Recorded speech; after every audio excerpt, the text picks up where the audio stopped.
नमस्कार दोस्तों, स्वागत है आप सभी का मेरे YouTube channel Mayank study point पे। दोस्तों आज के इस वीडियो में हम लोग बात करेंगे MBA fourth semester for all specialisation का एक सब्जेक्ट, सबसे इंपॉर्टेंट सब्जेक्ट रिसर्च मैथोलॉजी का असाइनमेंट। दोस्तों ये असाइनमेंट सभी स्ट्रीम, सभी स्पेशलाइजेशन के बच्चों के लिए है। ये क्वेश्चन थोड़ा सा डिफिकल्ट है और थोड़ा सा मतलब बहुत ज़्यादा डिफिकल्ट भी नहीं, लेकिन थोड़ा सा माइंड के साथ खेलता है तो थोड़ा सा कंफ्यूजिंग है, लेकिन सबसे इजी सब्जेक्ट में से एक है और इसका क्वेश्चन भी इस बार काफ़ी ईजी आया है। प्रीवियस साइकिल में से काफी इजी इस बार का साइकिल में आया है क्वेश्चन। तो हम लोग आज के इस वीडियो में इस रिसर्च मेथोलॉजी के असाइनमेंट को क्लियर करेंगे। यहाँ पे मैं फोर्थ सेमेस्टर का वीडियो बना रहा हूँ जून साइकिल का। Third semester, second semester, first semester का वीडियो बहुत जल्द आएगा, आप लोग बस वेट कीजिए। अब हम लोग अपने क्वेश्चन की तरफ बढ़ते हैं। क्वेश्चन में आगे बढ़ने से पहले मैं आप सभी को फिर से एक बार याद दिला देता हूँ जो NMIMS का जो गाइडलाइन है असाइनमेंट के ऊपर, उसके बारे में। तो पहला तो ये कि आप अपना असाइनमेंट 0% कॉपी फ्री बनाइए। आपको अपना असाइनमेंट किसी को भी शेयर नहीं करना है। आप अपने असाइनमेंट में 1% का भी अगर कॉपी करते हो, कहीं से कंटेंट को कॉपी पेस्ट करते हो, तो आपको कॉपी केस मिलेगा। पिक्चर अगर लगा रहे हो तो पिक्चर नॉन कॉपीराइट लगाइए, वरना मत लगाइए। नॉन कॉपीराइट लगाने से आपको कॉपी केस नहीं मिलेगा, और विदाउट कॉपीराइट पिक्चर लगाते हो तो हो सकता है कि आपको कॉपी केस मिल जाए।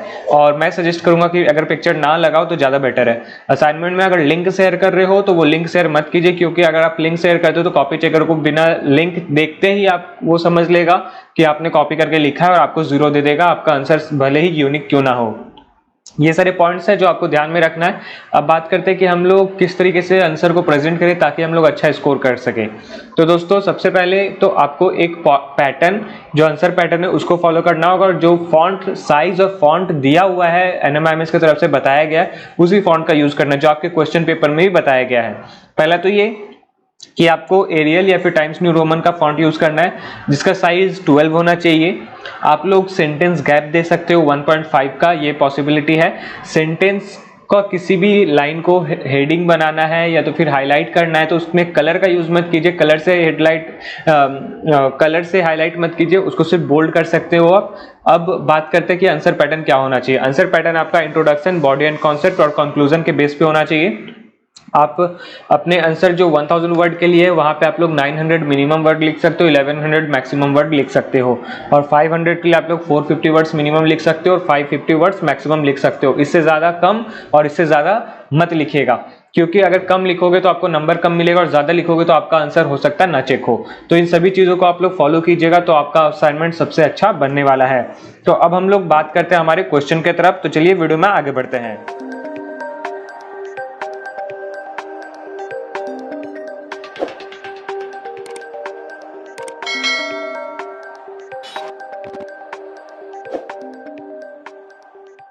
तो दोस्तों रिसर्च मैथोलॉजी का सबसे पहला क्वेश्चन 10 मार्क्स के लिए जो आपको 1000 वर्ड के लिए लिखना है। यहाँ पे क्वेश्चन ये है कि identify a relevant business problem, gather support from lecture to identify research gap, now develop a research proposal based on the research gap. तो यहाँ पे सबसे पहले लाइन में जो कॉमा से पहले आपको बताया गया वहां पे आपको बोला गया कि identify a relevant business problem. आपको किसी भी कंपनी का, किसी भी, चाहे वो आप अपने बिजनेस का करो या फिर किसी भी दूसरे लिस्टेड कंपनी का बात करो, उसका एक प्रॉब्लम आपको आइडेंटिफाई करना है। चाहे वो कंपनी का यूज करते हो, किसी कंपनी का सर्विस यूज कर रहे हो, उसका यूज करो, SBI बैंक, RBI बैंक, किसी भी चीज का बैंक हो या फिर कोई भी चीज हो जो बिजनेस से रिलेटेड हो रहा हो, उसका एक प्रॉब्लम को आइडेंटिफाई करो। उसके बाद gather support from literature to identify research gap, और उसमें आप रिसर्च गैप का रिसर्च करो कि वहां पे वो प्रॉब्लम क्यों जनरेट हो रहा है, बार बार वहां पे क्या गैप्स आ रहे हैं जिनको वो फुलफिल नहीं कर पा रहे। तो वहां पे आपको अपना आइडेंटिफिकेशन बताना है रिसर्च गैप के ऊपर, और साथ में वो चीज बताने के बाद आपको एक रिसर्च प्रपोजल डेवलप करना है उस रिसर्च गैप के बेस्ड पे। आपने जो प्रॉब्लम आइडेंटिफाई किया है उसके बेस पे आपको एक रिसर्च गैप का प्रपोजल डेवलप करना है। ओके, तो ये आपका क्वेश्चन है। आपको क्वेश्चन का आंसर तो बुक में नहीं मिलेगा, लेकिन वो आंसर किस तरीके से आप लिखोगे, उसके पॉइंट्स कैसे होने वाले, वो जरूर मिल जाएगा। दोस्तों रिसर्च मैथोलॉजी का जो असाइनमेंट है वो आपके प्रोजेक्ट बनाने, प्रोजेक्ट प्रिपरेशन से भी थोड़ा सा मिलता जुलता है, क्योंकि आप प्रोजेक्ट पे भी उन्हीं टॉपिक्स पे आप रिसर्च कर रहे होगे जिस टॉपिक पे आप असाइनमेंट प्रोजेक्ट बना रहे हो, तो उसी टॉपिक में से अगर आप कोई टॉपिक ऐसा चूज कर रहे हो कि मैं इस चीज पे काम कर लेता हूं, तो उस चीज का आप लोग असाइनमेंट बना सकते हो, उसी टॉपिक के ऊपर अपना यहाँ पे एक क्वेश्चन नंबर 1 को सॉल्व कर सकते हो। तो यहाँ पे जैसे कि पेज रेफरेंस मैंने दे रखा है ई बुक और हार्ड बुक दोनों का। ई बुक के लिए हम लोग 72 पेज नंबर में चलेंगे और हार्ड बुक के लिए हम लोग 66 पेज नंबर के लिए चलेंगे। द रिसर्च प्रपोजल, इसके अंदर आपको बस स्टेप्स देखने को मिलेंगे कि हम लोग ये सब चीज यूज कर सकते हैं। बाकी कंटेंट जो है 1000 वर्ड के लिए आपको लिखना खुद से है, सोचकर आप जो अपने प्रोजेक्ट वर्क के लिए टॉपिक सिलेक्ट कर रहे हो, जो प्रॉब्लम सिलेक्ट कर रहे हो कि इस कंपनी के अंदर ये मुझको प्रॉब्लम दिखा है, तो उस प्रॉब्लम को कैसे सॉल्व करें, तो वहां से ये स्टेप्स का यूज करके आप लोग अपने आंसर्स को यहाँ पे फुलफिल कर सकते हो। तो हम लोग अपने ई बुक के अंदर चलते पेज नंबर 72 में। तो 72 में आने के बाद यहाँ पे हम लोग को सबसे पहला जो दिखता है 3.5 में the research proposal. Research proposal के अंदर जो स्टेप्स बताए गए हैं उनको भी आप समझिए, क्या क्या वो लोग पूछ रहे हैं, उन स्टेप्स को आप लोग फॉलो करके अपनी रिसर्च पे काम कीजिए, प्रोजेक्ट भी बनाइए और असाइनमेंट भी बनाकर दीजिए। तो सबसे पहले आप रिसर्च प्रपोजल के बारे में थोड़ा बहुत लिख दो। अगर आपको 1000 वर्ड लगता है कि नहीं कवर होगा, मैं अगर कुछ रिसर्च करके गैप बता भी देता हूँ, तो आप यहाँ पे रिसर्च प्रपोजल के बारे में थोड़ा बहुत लिख दीजिए, क्या क्या स्टेप्स आप लेने वाले हैं उस स्टेप्स को बता दीजिए और बाद में कंक्लूजन में आप वो जो आपने रिसर्च किया वो चीज बता दीजिए। तो ये कुछ स्टेप्स है, इस स्टेप्स का फॉलो करके आप लोग अपने आंसर्स को बना सकते हो, लिख सकते हो। दोस्तों बस एक चीज याद रखिए, जो 9 नंबर पॉइंट है सिलेक्टेड बिब्लियोग्राफी, यहाँ पे मैं आपको यही सजेस्ट करूंगा कि आप लोग इसका बारे में शेयर करो, लेकिन वहां पे लिंक शेयर मत करना। आप रेफरेंस दे सकते हो कि मैंने इस जगह से इसे कॉपी, मतलब यहाँ से ये कंटेंट को आइडेंटिफाई किया है। लिंक शेयर करोगे तो हो सकता है कुछ प्रॉब्लम हो जाए, आपको कॉपी केस मिल जाए, लेकिन आप लोग अगर रेफरेंस लिंक के जगह रेफरेंस बता सकते हो, जैसे कि आपके बुक्स में भी रहता है, रेफरेंस बताया रहता है कि ये कंटेंट इस जगह से लिया गया है, वहां पे लिंक शेयर नहीं होता लेकिन आपको उसका रेफरेंस बताया जाता है, तो वैसे आप लोग लिख सकते हो। जैसे कि हम लोग अपने हर चैप्टर के एंड पे अगर जाते हैं, यहाँ पे हम लोग एंड पे जा रहे हैं, ओके एक सेकेंड, हाँ तो देखिए ये जो रेफर टू 3.6 है, यहां से ये तो बुक के कंटेंट है, लेकिन इसके बाद जैसे हम लोग का चैप्टर खत्म होता है, चैप्टर खत्म होने के बाद हम लोग को यहाँ पे रेफरेंस दिया जाता है। देखिए ई रेफरेंस, ये कौन से जगह से लिया गया है, इसके अंदर का जो डेटा है वो कहाँ से लिया गया है, तो वो चीज आप बता सकते हो। इसके अंदर जो लिंक दिया हुआ उस लिंक को आप शेयर मत करना, बस लिंक के अलावा हर चीज आप शेयर कर सकते हो। ओके, यहाँ पे इंटरनेट का ऑफ था मेरा, तो एक बार फिर से मैं यहाँ ओपन कर लेता हूँ। तो ये आप यहाँ से कर सकते हो। 72 पेज नंबर के अंदर आपको इसका जो है डिटेल मिल जाएगा द रिसर्च प्रपोजल का।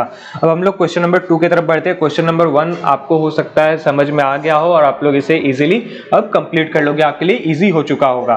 तो अब हम लोग क्वेश्चन नंबर 2 की तरफ बढ़ते हैं। क्वेश्चन नंबर 2 में एक आपको डायग्राम दिया हुआ है, जो अभी आपको स्क्रीन में दिख रहा होगा। ये डायग्राम तो मेरे स्क्रीन पे छोटा दिख रहा होगा आपको, लेकिन आपके पास जो क्वेश्चन पेपर होगा वो बहुत अच्छा डिटेल्स में उसको दिख रहा होगा।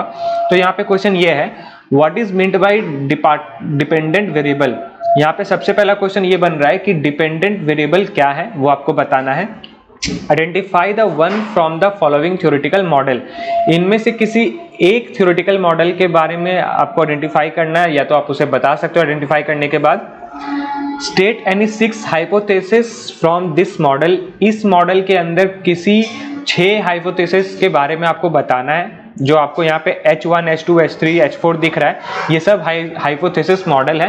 तो इनमें से किसी 6 के बारे में आपको बताना है। Identify the mediating and moderating variable. अब इनमें से आपको मीडिएटिंग वेरिएबल कौन सा और मॉडरेटिंग वेरिएबल कौन सा है, इसके बारे में बताना है। यहाँ पे आप लोग 90% स्टूडेंट्स जो है, 90% क्या 95% स्टूडेंट्स जो है कंफ्यूज है कि मीडिएटिंग और मॉडरेटिंग वेरिएबल क्या है। तो वो आपको जो मैं रेफरेंस देने वाला हूँ, उसी रेफरेंस को अगर आप लोग ध्यान से पढ़ते हो तो आपको पता चल जाएगा। और अगर नहीं पता चलता है तो आप लोग मुझको पर्सनली ईमेल करना, कमेंट मत करना, ईमेल करना, मैं आपको बता दूंगा। या फिर आप लोग अगर मेरे टेलीग्राम चैनल पे कनेक्टेड नहीं हो तो मेरे टेलीग्राम चैनल पे कनेक्ट हो जाओ, डिस्क्रिप्शन में लिंक होगा। आप लोग को काफी टाइम मैंने देखा है कि वीडियो देख रहे हो और आप लोग कमेंट में पूछ रहे हो कि सर आपका ईमेल आईडी क्या है या फिर वो लिंक कहाँ है। तो डिस्क्रिप्शन और कमेंट में अंतर होता है। डिस्क्रिप्शन के अंदर हम लोग डिटेल दिए रहते हैं कि इस वीडियो के अंदर हम लोग क्या करने वाले हैं, क्या है, बुक का लिंक है, सब चीज़ है, कौन कौन से प्रोडक्ट्स हम लोग यूज कर रहे हैं, वो हर एक डिटेल उस डिस्क्रिप्शन के अंदर दिया रहता है।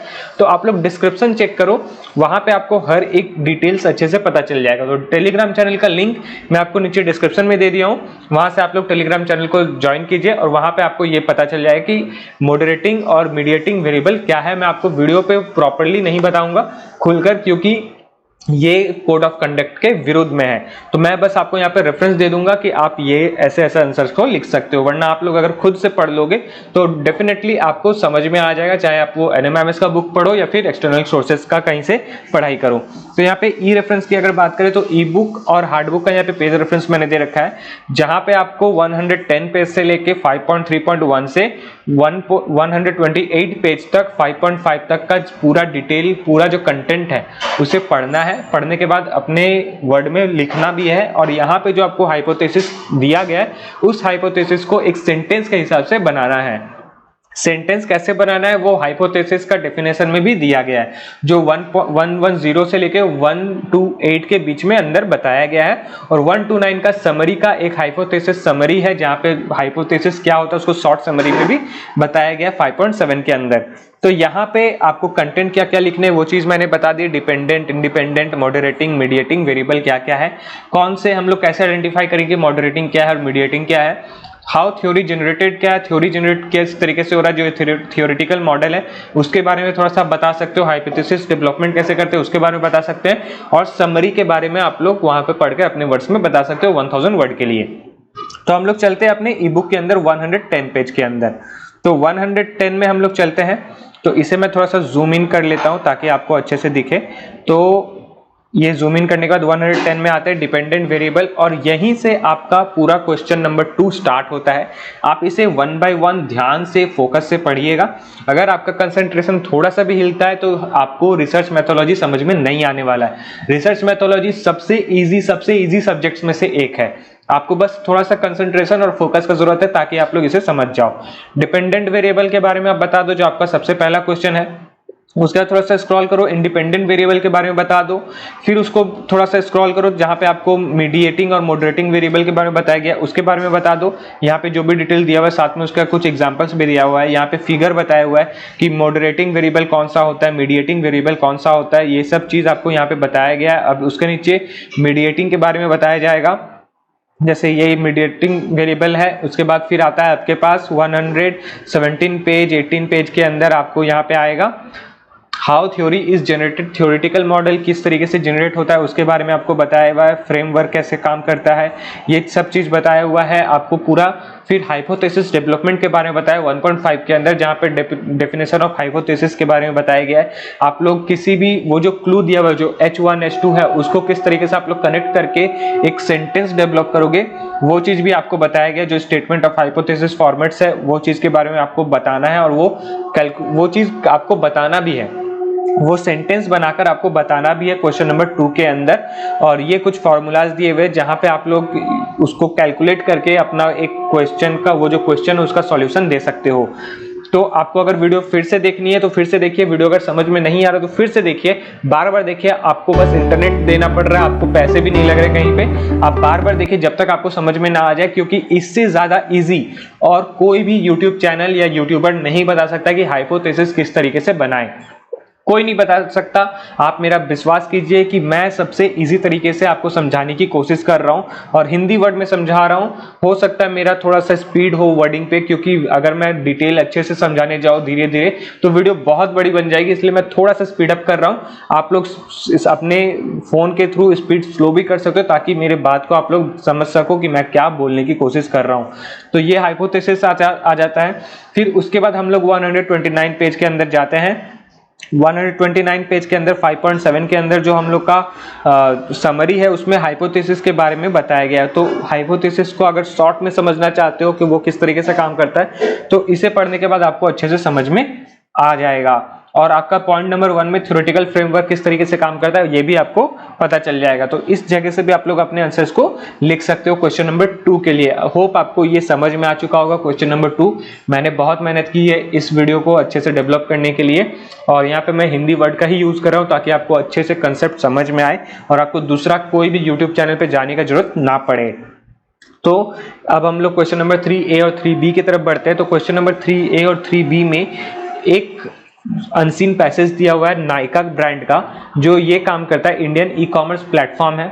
नायका जो है वो इंडियन ई कॉमर्स प्लेटफॉर्म है that specialises in beauty and wellness product, जिसका स्पेशलाइजेशन है, जिसका एक सेगमेंट है ब्यूटी और वेलनेस का प्रोडक्ट का, जो 2012 में फाउंडेड था फाल्गुनी नायर के थ्रू। ए फॉर्मर इन्वेस्टमेंट बैंकर, जो एक फॉर्मर इन्वेस्टमेंट बैंकर है। The company has become one of the largest players in the Indian beauty industry, और वो आज के टाइम पे सबसे बड़ा प्लेयर में से एक है इंडियन ब्यूटी इंडस्ट्री के अंदर। इन 2018 Nykaa launched its own private label line of products. Nykaa 2018 में अपना खुद का प्रोडक्ट लेबल इंट्रोड्यूस करता है मार्केट के अंदर label line of products which include makeup, skin care and hair care, जो मेकअप से रिलेटेड आपके ब्यूटिशियन ब्यूटी प्रोडक्ट्स और वेलनेस प्रोडक्ट के ऊपर बेस्ड है।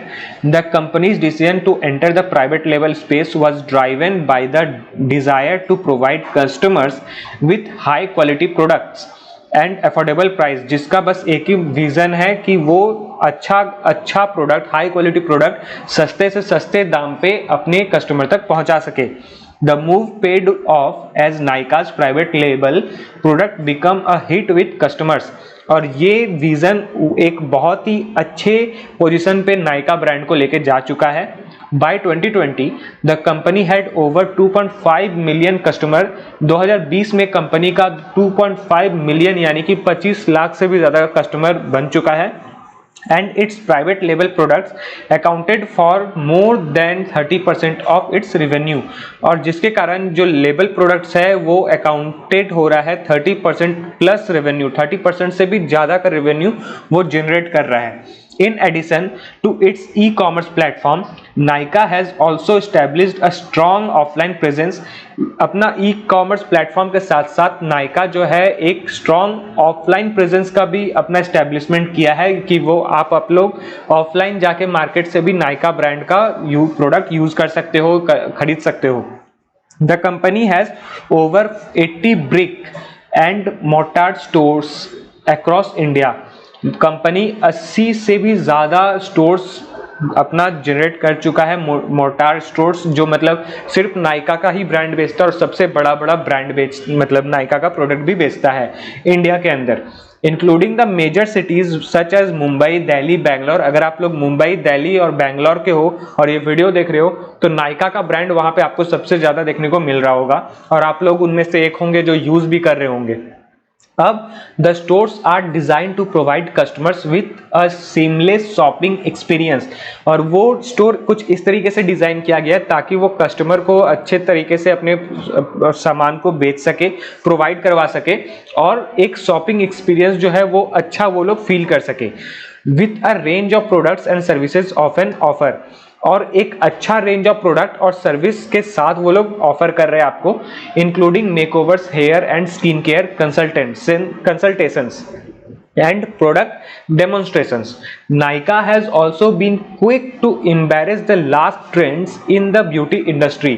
Nykaa अपना क्विक इम्बेरेंस किया हुआ है और जो लेटेस्ट ट्रेंड्स है ब्यूटी इंडस्ट्री का उस पे भी जो आपका ट्रेंडिंग है उस प्रोडक्ट को भी वो नायका जो है जल्दी से जल्दी अपने कंपनी में लेकर आता है, अपने ब्रांड्स के अंदर लेकर आता है। In 2020 the company launched an augmented reality feature on its mobile app. In 2020 Nykaa जो है अपना एक फीचर, अपना मोबाइल ऐप का एक फीचर भी यूज करता है, मतलब कि नायका खुद का अपना एप्लीकेशन भी जनरेट करता है which allows customer to try on makeup virtually before making a purchase, जहां पे वो कस्टमर को ये अलाउ करता है, जैसे कि आप लोगों ने अगर लेंसकार्ट के बारे में सुना हो तो लेंसकार्ट में भी एक ऐसा ऑप्शन है जहां पे आप लोग अपना फेस दिखा के अपने अपने फेस की कटिंग के हिसाब से अपना सनग्लास या फिर कोई भी स्पेक चूज कर सकते हो कि मेरे चेहरे पे ये स्पेक अच्छा लग रहा है। तो ये चीज नायका का भी ब्रांड करता है, जहां पे आप लोग वर्चुअल कौन सा मेकअप यूज करोगे वहां से वो चीज सिलेक्ट करके आप पे कौन सा अच्छा लग रहा है वो सब प्रोडक्ट को सिलेक्ट करके खरीद सकते हो। Despite the challenges posed by the covid pandemic, तो जो चैलेंजेस ये कोविड-19 में इसको मिला है, पैंडेमिक में जो चैलेंजेस ये फेस किया है, Nykaa was continue to grow. मतलब कि 2020 से पहले जो बीच में 1920 में जो कोविड आया उसके बाद नायका फिर से अपना इंडस्ट्री को ग्रो करने लगा और इन 2020 the company raised 13.6 million in funding from group of investors, और 2020 के अंदर कंपनी ने रेज किया था कुछ अमाउंट 13.6 मिलियन, और वो उसके इन्वेस्टर्स जो ग्रुप ऑफ इन्वेस्टर्स है उनके साथ उन्होंने फंडिंग किया, including stead view capital and Singapore sovereign wealth and GIC, और जिसके अंदर इंक्लूड है सिंगापुर का सोवरेन वेल्थ फंड, जीआईसी और दूसरे बड़े capitalist. The funds were used to support the company's growth plans, जो ये कुछ ऐसे फंड्स है जो यूज होते हैं आपके कंपनी के ग्रोथ प्लान्स में, जो सपोर्ट का काम करते हैं, which include expanding its product range and further strengthening its offline presence, और दूसरे कि आपका ऑफलाइन प्रेजेंस कितना अच्छा है उसको भी डेवलप करने में और उसको भी सपोर्ट करने में मदद करता है। Overall, Nykaa's success can be attributed to its focus on providing high quality products at affordable price, और नायका का सक्सेस बस इसी पे आधारित है कि वो सबसे ज्यादा फोकस करता है कि सबसे अच्छा प्रोडक्ट आपको एक सबसे कम प्राइस पे अब तक पहुंचा सके। It is strong offline presence and its willingness to embrace the latest trends and technologies in the beauty industry, और ये दूसरे कंपनी के मुताबिक कि अगर कोई कंपनी कोई प्रोडक्ट यूज कर रहा है, जैसे कि सपोज करते कोई हेयर ऑयल यूज कर रहा है, मतलब सेल कर रहा है, और उस हेयर ऑयल का प्राइस वो अगर 100 रुपए रखता है तो नायका सेम क्वालिटी में सेम प्राइस नहीं रखता, उससे कम प्राइस रखता है ताकि कस्टमर उसके पास ज्यादा अट्रैक्ट हो। और Nykaa wants to expand in food delivery, अब नायका क्या चाहता है, ब्यूटी इंडस्ट्री के साथ साथ वो फूड डिलीवरी का भी बिजनेस पे इन्वेस्ट करे और अपना बिजनेस को एक्सपेंड करे, फूड डिलीवरी का बिजनेस को एक्सपेंड करे। You have to conduct research for Nykaa, और साथ में आपको एक नायका के ऊपर रिसर्च करना है ताकि वो फूड डिलीवरी एप्लीकेशन या इंडस्ट्री को स्टार्ट करने में आपको मदद मिल जाए।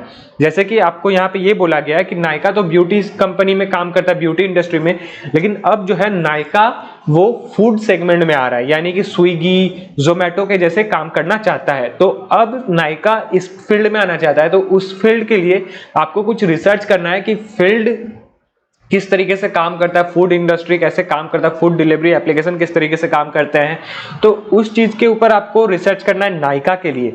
अब यहाँ पे क्वेश्चन ये बनता है कि develop a questionnaire to survey the consumer and collect their response on what factors might be responsible for consumers interest in online food buying. अब आपको एक क्वेश्चन डेवलप करना है जहां पे उस क्वेश्चन के अंदर आपको ये सर्वे करना है, जो आप लोग रिसर्च मेथोलॉजी में ऑलरेडी करोगे, कि कंपनी आप कंज्यूमर से ये पूछोगे, डेटा वो कलेक्ट करोगे जहां पे आपको कुछ रिस्पॉन्सिबिलिटी पता चलेगा कि कंज्यूमर को कैसा इंटरेस्ट है ऑनलाइन फूड बाइंग के लिए, वो कैसा सामान चाहता है, किस तरीके से वो सामान खरीदता है, ये सारा चीज आपको उस क्वेश्चनरी में जानना है। आप का जो क्वेश्चन होने वाला है वो कौन से एज के लिए होने वाला है, कौन से जेंडर के लिए होने वाला है, हर एक क्वेश्चन उसमें छोटा से छोटा डिटेल्स आप उस क्वेश्चन में पूछोगे।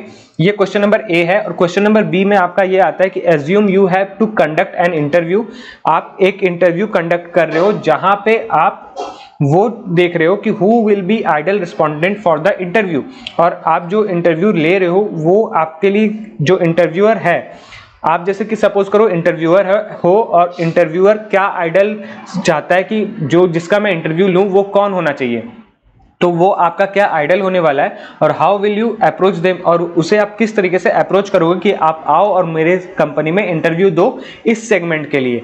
तो यहाँ पे ये ए और बी का क्वेश्चन बनता है, जहां पे आपको मैंने पेज रेफरेंस भी दे रखा है, ई बुक हार्ड बुक दोनों का। क्वेश्चन नंबर बी के लिए आपको आपका खुद का ओपिनियन बताना है, आप अपना एक्सटर्नल सोर्सेज का भी यूज कर सकते हो अगर कुछ एग्जांपल्स चाहिए, लेकिन क्वेश्चन नंबर ए के लिए यहाँ पे मैंने पेज रेफरेंस दे रखा है 214 पेज नंबर के अंदर 9.3.2 के अंदर।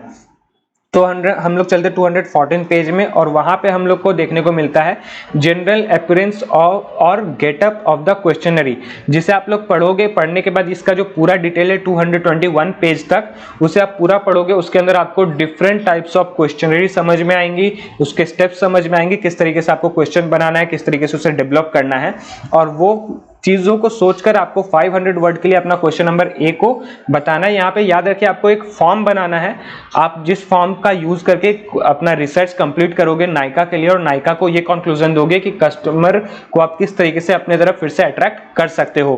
तो ये 221 पेज तक है, जहां पे आपको पूरा बेसिक डिटेल पता चल जाएगा, एक्सटर्नल सोर्सेज का भी यूज आप लोग कर सकते हो। और क्वेश्चन नंबर 3B के लिए आप लोग एक्सटर्नल सोर्सेज का यूज कर सकते हो या फिर अपना खुद का ओपिनियन देकर बता सकते हो। तो ये क्वेश्चन 3A और 3B हमने आपको बता दिया किस तरीके से हम लोग को सॉल्यूशन देना है। तो दोस्तों आज के लिए बस इतना ही। अगर आप सभी को मेरे वीडियो से कुछ वैल्यूएबल लगा तो चैनल को सब्सक्राइब कीजिए। आपका एक छोटा सा स्टेप हमारे चैनल पे बहुत बड़ा इम्पैक्ट क्रिएट करता है। वीडियो को पूरा देखने के लिए आपका बहुत बहुत धन्यवाद। जुड़े रहें और सीखते रहें।